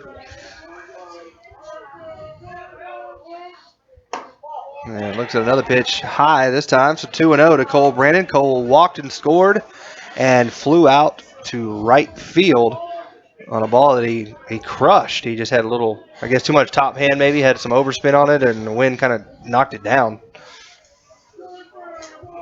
But it's flying out the left, as we've seen, and he waves at that one as the steal was on, and T. Adams easily in there. The hit and run was on. I guess Cole was trying to protect him. Right. But he would have had that bat with that ball the way it was thrown. He didn't need a swing. But back to the tournament, I tell you what, I think the best game of the whole entire season is coming up, and I think it's going to be Notre Dame and Kentucky, because Notre Dame can score, and Kentucky is very, very good. Yeah, it will be interesting to see. And that ball just inside, almost got Cole in the jersey there, so it's 3-1. But yeah, I mean, I think one thing people learned last night is you don't talk smack to Kentucky like whoever that guy was on West Virginia. Yeah, I don't think West Virginia ever had the size to match up. There's a pitch inside for ball 4, so Cole Brannon on base for the second time. If you notice that, most of the time when people make those guarantees, it never ends up on the good end for whatever team. I mean, you hear it a lot in the pro football. People make guarantees and, guarantee we're going to the Super Bowl this year. I mean, never works out for them. You might think you're going to go to the Super Bowl, but you don't say it, because then that immediately puts a target on you. That is true. So runners on first and second now with 1 out for Austin Burnett. Austin had a sac bunt and a single and an RBI, and he gets a bunt down here back to the pitcher. Plays him at third base. He is safe. Good hustle down there from T. Adams as he gets in just ahead of the attempt on the force. So fielder's choice. And now bases loaded for Ryan Fitzpatrick, who took one to deep right center his last time up. I'll tell you what, if he pulls one to left field, he might hit Brandon Outfitters, or at least the dirt, because the wind will be helping him. Ryan's got enough power. I don't think there's any doubt about that. So bases loaded now for the Westfield catcher. And, he wanted it, but kind of half commitment there as he got caught in between. Yeah, that's one of those ones you're like, I could have put that out there at Brandon Outfitters or in the David Reagan parking lot. That ball's inside, 1-1. Yeah, I mean, right here you just got to be thinking base hit. I mean, I know the ball might look like a grapefruit, but if you put a good swing on a base hit, you can hit it out. Yeah, absolutely. 1-1. And Ryan takes it the other way down to right field. That's going to score 2. And the speed of Austin Burnett, they're going to throw in a second and hold him there at third. So a 2 RBI single by Ryan Fitzpatrick, and he's pumped up. Yeah, that's a great answer from Westfield to come back after surrendering 5 runs in the top half. And then now Westfield has loaded the bases, and Ryan gets a big hit underneath the glove of the first baseman. And runners are now on first and third. And Westfield has 2 runs on the board this inning, 12-5. And again, we talked about it in the pregame. You have to be able to score runs when you have them in scoring position. And now Ryan has done an excellent job. 4 RBIs tonight with runners in scoring position, just coming up with clutch hits. Yep, 4 RBIs. He scored 2 runs. And his lone first hit was the deep fly ball to left center. It was a tough play that he reached on. And Giles smacks one into short right center. coming on is the right fielder. He lost it, and it falls down in front of him. And they're not going to try to get the force as Austin comes home. They would have had an easy force at second base, so that's going to go as a single because he never touched it. So a single and an RBI. And Westfield gets on the board again. It's 13-5. Yeah, that's almost a single and a throwing error. Yeah. Because you could have had a chance, like you said, to get who Wyatt. is that? Is that Wyatt Young out at second? Right. Yeah, they just missed that one. And then Austin, I think, thought the throw was coming a second. He kind of lollipopped it home there. And it wasn't really close, but it was close enough. So Westfield 3 runs across here in this second inning, and it's 13-5. And Aiden Murphy will come up. And stealing third and doing it with ease. And now here goes Giles at second. They're going to throw him behind him. And good scoop there from the shortstop to keep that one from going into center and scoring Young. It was the second baseman. Was it? Oh, yeah. Second baseman. It's Sorry. okay. I got you. I got you back, Jack. You got me. All right, so now runners at second and third. Chance for more runs. 2 runners in scoring position and one of your better hitters up, especially a contact hitter, which you like. Aiden singled and had an RBI in the first, and also almost gets hit there. Inside fastball, 2-0. Aiden reached on a throwing error by the second baseman as well in the first inning. So you've got Bledsoe in the on-deck circle. I like how the inflection there was perfect. And a strike swinging. Aiden swings through that one, 2-1 now. On the pitcher for Westfield, he came in to relieve Giles Amos after Giles went an inning and 2/3. And foul tips that one into the mitt. Strike 2. 2-2 now. Kind of has that over-the-top delivery. Yeah. He's dialing it up here in the past few. And there's a good hit by Murphy. Knocked down at first base. And Murphy's going to beat him in there. Oh, he didn't have the ball in his glove. He had the ball in his bare hand. But nonetheless, run scores on the ground out by Aiden Murphy. Well, a good play right there by the first baseman. And he gets an out, but Westfield scores a run. Yeah, he never... trying to do a little Don Sutton. There you go. As Giles gets down to third. So 4 runs across. It's 14-5. Westfield's got back 4 of the 5 they gave up. And now it's Brian Bledsoe. Walked twice back in the first. Good stop again there by Williams to keep Giles down at third. There's a lot of black diamonds on my scorecard here for Westfield. That's a good thing. Bledsoe looks at the pitch down low, 2-0.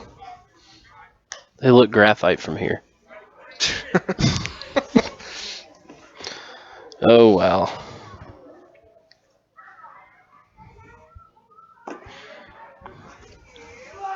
Oh, inside again now, 3-0. So Bledsoe with a big-time hitters count here, and Tanner Westbrook is on deck. Tanner moved to second base from right field with the pitching change. Bledsoe moved from second to third. 3-0 pitch. Low in the dirt. There's a walk. 3 walks for Bledsoe here in the first 2 innings. And now runners at the corners for Tanner Westbrook. Little Einstein. You watch that? Little Einstein? No, but why is that Tanner's song? I don't know. Caroline watches it every once in a while. Little Einstein. Does she give it that look? Yeah, sometimes. That's not one of her favorites. So runners at the corners, and they throw over to first. Bledsoe easily back there. Mickey Mouse Clubhouse, Doc McStuffins, and Sophia the First are the 3. I've heard the first one, neither of the last 2. Oh, man, you got to watch Doc McStuffins. Well, that makes me wonder what kind of adults write those shows. And well, a strike it from is Tanner Westbrook.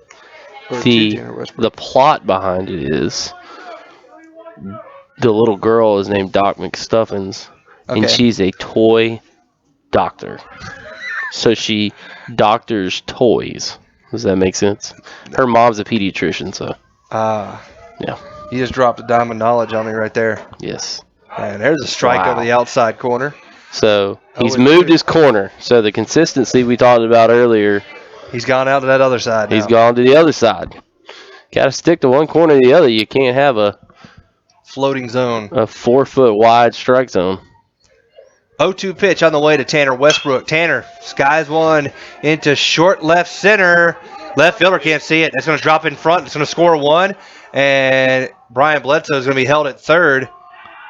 And advancing down to second is Tanner Westbrook. That's going to go as a single and an RBI. But they advance down to third, or advance down to second on the throw. So I'm not sure what the deal is. The sun, obviously, as you can tell by the camera, has gone away. And, again, the only thing I can attribute it to is possibly either that got caught up in a light or the wind moving it. It's definitely playing fits on these guys, as now Westfield has runners at second and third for Ben Murphy, who started this inning with a strikeout swinging, and he looks at that pitch inside corner for strike one. So Westfield wait again 15 seconds. Strike has batted around for the second straight inning, and Ben skies one to left center field, pretty deep, and it is out of here. Ben Murphy with a long home run to left center field, just over the W. That's his second home run here on our consecutive broadcasts.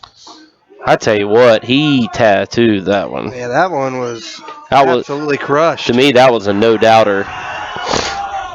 That's a 3-run shot for Ben Murphy. Man, and that one was 340 to the left center field, so that was a good 30 feet to that way and 380 in center. I'd put that at 370 or so. Yeah. Easy. Mr. Waller let us know that it is blowing pretty hard going out that way, but he popped that one. And the wind aided, plus the big bat, and bam, there it is. So T. Adams will come up for the second time, and high, big time to the screen there from Edwards for ball one. What an offensive outing. I mean, 10 in the first and 8 in the second. Man, it's still like, ain't done. What is it, beer league softball out here? Woo! But Ben Murphy, that was tattooed out there into those cedar trees, right over the W. And that one smacked into right field. That's going to get down. T. Adams just kind of serving them out there, and he's got another single. Little Ichiro action. Just put it where they ain't. I mean, he's not doing anything fancy. He's just using his wrists, just kind of serving it out there. So now they batted around here again, and working on 9 plus 2. So this is the 11th batter, right? This is the 12th batter. Oh, really? I thought Ben Murphy was the first. I'm sorry. He started it. Wait, no, you're right. Yep, good call. It's okay. Math major. Yeah, you know. Normally I don't get math right on air, so I'm proud of myself. So Cole Brandon walked here to start the inning and scored. He scored 2 runs, actually, on 2 walks. I'm now into the 5th inning of my scorebook, and it's still a second. You might have to flip a page. Yeah, 4th inning, sorry. And that one gets past the catcher, and advancing down to second is Adams. So 2 balls, no strikes to Cole Brandon. No doubt errors have allowed Westfield to extend this lead, but the thing that I've liked that should give Westfield confidence offensively is when runners have been in scoring position, for the most part, they have really hit the ball. And although you might get aided a little bit by errors that keeps the inning alive, you still have to make hits to score those runs. And I can think of Ryan this inning. Obviously, Ben Murphy's big hit. And, in the first inning, Aiden Murphy had a big hit. He got an RBI this inning on the play where he almost got down to first. So just a lot of good swinging the bat and clutch situations and putting the ball in play. Yeah, there's actually been no errors this inning. They had a hit by pitch. But other than that, that's it. Cole looks at one high and inside. I guess I'm speaking to the 2 where they couldn't find the ball in the outfield. But, again, You're right. That's just conditions. But those are base hits because he can't put leather on it. That's a good point. Yeah, there aren't any errors on the ledger, but, 2 misplayed balls in the lights. And that ball's inside, ball 4. And that might do it here for Edwards as he walks Cole for the second time. And now Westfield again with runners at first and second. 2 outs for Austin Burnett. And let's see, looks like the left fielder might be coming in to pitch. We'll have to wait and see who that is. A lot of talking going on as the coach has put on his sweatpants. So we'll go ahead and take a quick break and be back with you as you're listening to Westfield Baseball here on the Middle Georgia Sports Network. Hey, Pete, check this out. Come here, little doggy. Sit. Oh, Sit. you train your little doggy? Yeah, but he's not doing any of his stuff. Shake. Oh, maybe he's grumpy, you know? I mean, it is lunchtime, so. Oh, right, it's lunchtime. It's lunchtime, Must be it. Little doggy. It's okay. Does it taste good, though? A little dog with a big bite. Little doggies, starting at $1.29. And save room for a molten cake sundae. This is how you Sonic.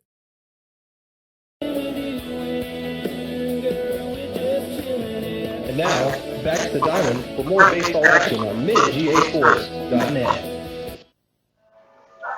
And welcome back here to the Hornets Nest where Westfield leads 18-5.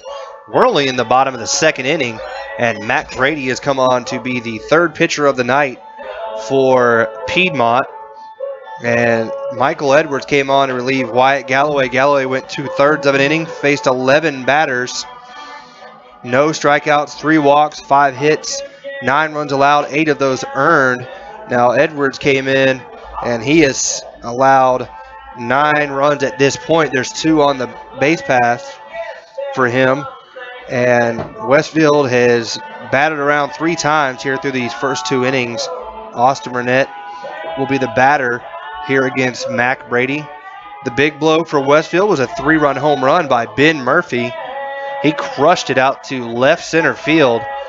Probably a good 370, 380 feet out that way. A lot of wind blowing out that way, but he absolutely tattooed it. Now Brady, the pitcher, he also homered in the second inning over the left field fence off of Giles Amos, and that ended Giles' night. And Aiden Murphy came on to relieve him. But what a great night for Westfield. Every player has scored a run for Westfield. Let's see. Yep, every single player in the lineup has scored a run. And Cole scored twice, Austin twice, Ryan 3 times, twice for Giles, once for Aiden, twice for Bledsoe, twice for Tanner, and 2 apiece for Murphy and Adams as Austin slaps this one foul out of play for strike 1. Try to tabulate everything I can here for Michael Edwards. 17 batters faced by Edwards. And that one fouled right back to me on the screen here. So 0-2 now to Austin Burnett.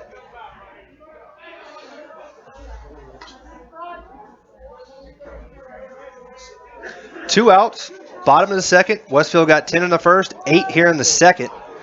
It did give up 5 in the top half of the second to Piedmont. But nonetheless, Westfield hammering it right now. That pitch high for ball 1. 1 ball, 2 strikes now on the Westfield center fielder. Austin has a sacrifice bunt, single, and he reached on a force play over to third. Oh my goodness, that looked like a strike right there. That thing broke right over the belt high, right down the middle, but they cannot get the call. Whew. If there was a strike, that was a strike. Nonetheless, 2 balls, 2 strikes to Austin. And he's hanging alive there. Fouls that one back off the screen. Remains 2-2. This kid's got a little bit more velocity.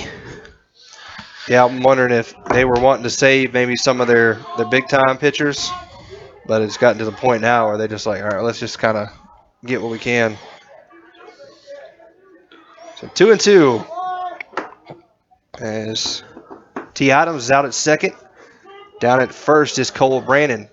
And there's a ball slapped over to third base. Never and they're going to going to boot it, even if he would have come up with it. And then he pumps it and throws it into the ground. That's going to allow some runners to score. So add insult to injury there, unfortunately, for the third baseman, that is Hunter Knox. Or, I'm sorry, 24. Noah Quick. Chandler. So I might even call that an infield single. Oh, yeah, definitely. And then an E5 to allow the run to score. Yeah, they never had a chance off the bat, I don't think, against Austin. And I think he knew that, and that's why he was kind of rushing. And he might have been trying to pump fake to see if the guy on third would come off. I don't know, but it didn't work, though, and now we got runners at the corners again. And Ryan Fitzpatrick, who swings and fouls that off, but has come out of his slump in a fury here tonight. He's got 4 RBIs. Nothing like a little non-region baseball to give you some confidence. No doubt. Ran into some of the soccer guys down there. They're saying they're enjoying this payback. We had to give them some return the favor. Piedmont baseball team members and that ball goes back to the screen, and here comes Cole. He's going to score on the wild pitch. Advancing down to second is Austin Burnett. Catcher throws back behind him, but he's back safely. So another run across the board on the wild pitch. And Westfield has now scored 10 runs in consecutive innings. And not done in this inning. No. Not with one of your best hitters at the plate. Runner still on second base out there, Austin Burnett. And that one's in the dirt. And Austin's going to advance down to third. The catcher getting very frustrated right now. You can see it.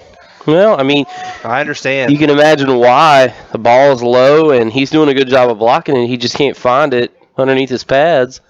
And when you got speed on the base path, that's what can happen. And there's one slapped into right center. Will it get down? It will not. The center fielder makes the catch, and that will do it.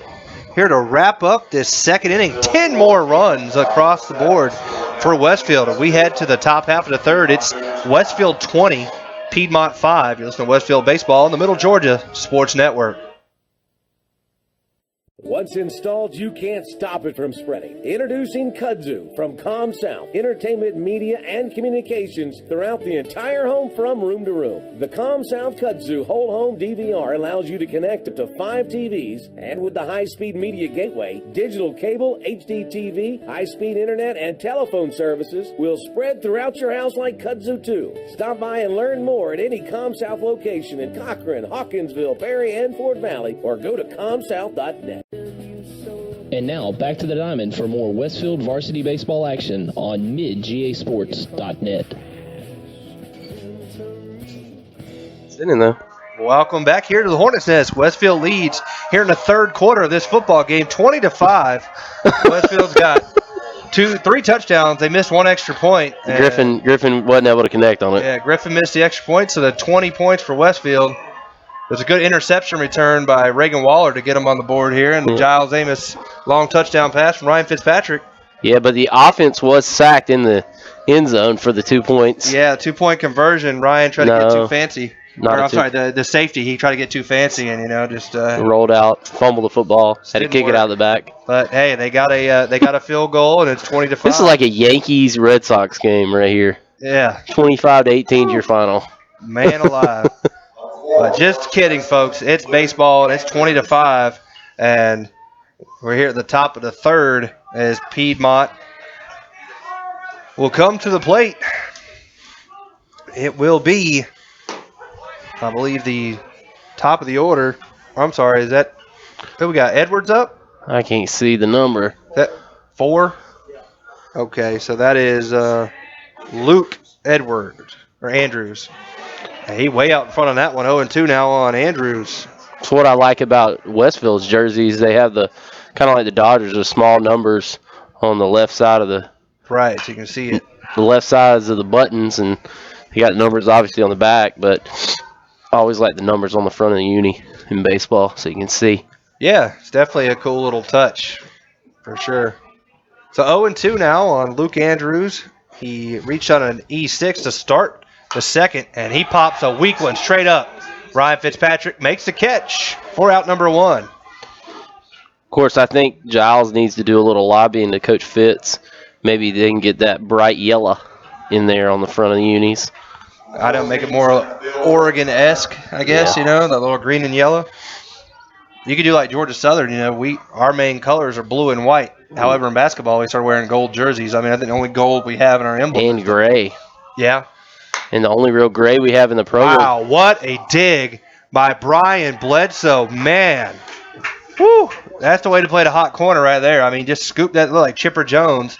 He throws on to John Walker Moore, who checked in at first base for out number 2. But I think gray is kind of in vogue right now with a lot of... Especially Adidas teams. Yeah, well, especially Adidas, but then also just the fact that I think youngsters like that kind of touch. That and, the black jerseys as well. Obviously, Westfield sporting the black tonight. Don't they sport them in football, or is that just the field they do? Football, no. Yeah, they said green and white. So. They color the field. Chip does that for Halloween. Right. But 2-0 now on Brock Carter. I'm a fan of changing it up, man. You got to give these youngsters something to be excited about, especially in college. Anything to win the recruiting battles. That ball is popped. Deep fly ball to left field. And Ben Murphy makes the catch. Wow. I thought he dropped it, but that was his hat. Yeah, he was kind of using his glove to feel out the fence there and not quite to it. And he makes the out 1, 2, 3. Go the Cougars. And I think that'll do it. So that is your ball game. Your final, Westfield 20, Piedmont 5. We'll take a quick break and go to a really quick Bill and Laura Amos postgame show right after this on the Middle Georgia Sports Network. The Middle Georgia Sports Network would like to thank the following sponsors for their support of Westfield baseball this season. Sonic, America's Drive-In, Planners First, Brandon Outfitters, David Reagan Ford, Com South, and proud parents and supporters of Westfield Athletics, Bill and Laura Amos.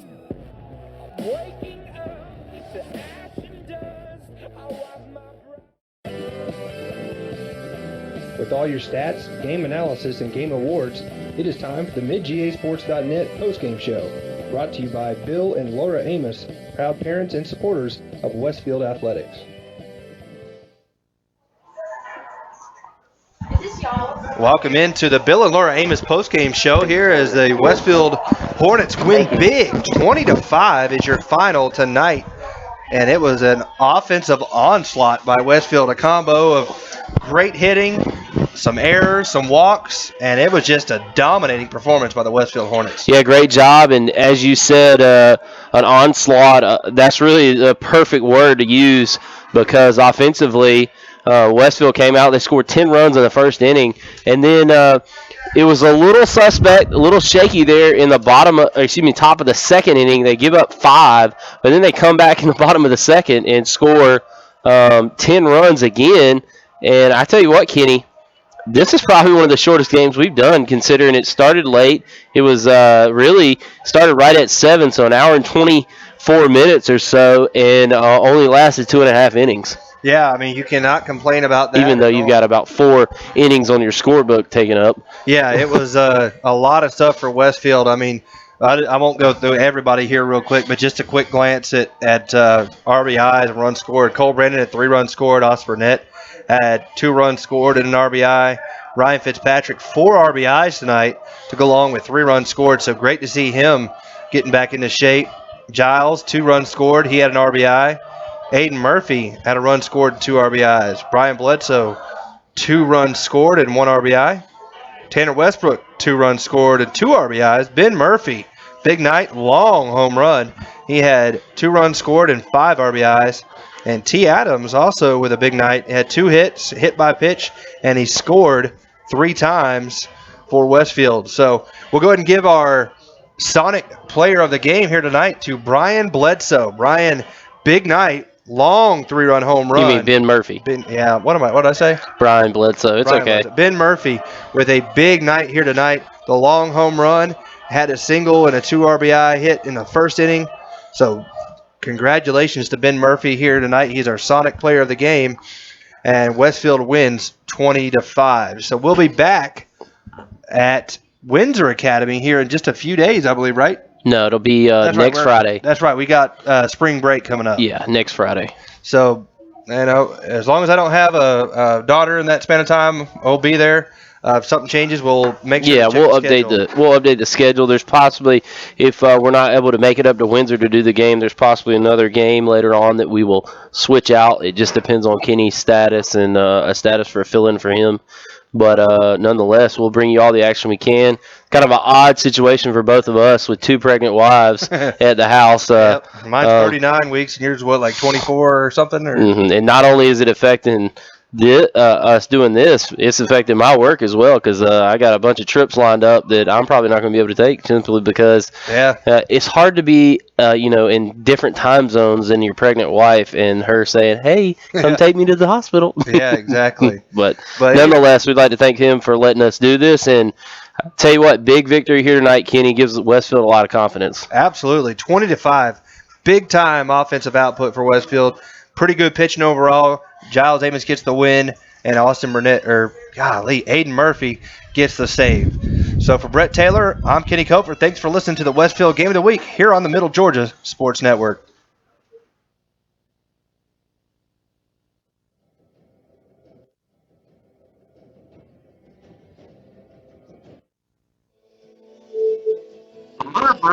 Network would like to thank the following sponsors for their support of Westfield baseball this season: Sonic, America's Drive-In, Planners First, Brandon Outfitters, David Reagan Ford, Com South, and proud parents and supporters of Westfield Athletics, Bill and Laura Amos. Breaking